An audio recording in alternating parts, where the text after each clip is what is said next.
So మీరు ఎటువంటి exams రాశారు?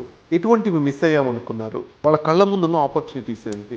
ఐఏఎస్ అయిదామని అనుకుంటాను. ఫస్ట్ 2 అటెంప్ట్స్ వరకు అరైవల్స్ అనేది ఉంటాయని అనిపిస్తుంది నాకు.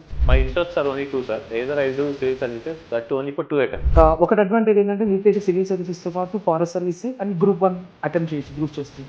నేను initially I was not able to clear prelims. మా నాన్నగారు ఏమన్నారంటే ఇంకా you right every exam because that you give you and Boost. ఈ ప్రిపరేషన్కి వచ్చినప్పుడు ఎవరైనా ఐఏఎస్ అవ్వమని వస్తారు.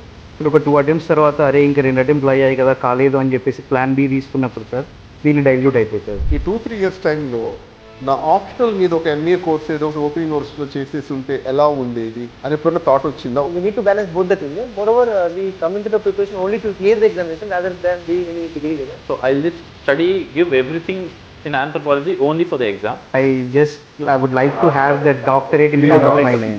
You have to set an example. అది మనం మాట అనడం వల్ల రాదు. You work and that creates an example.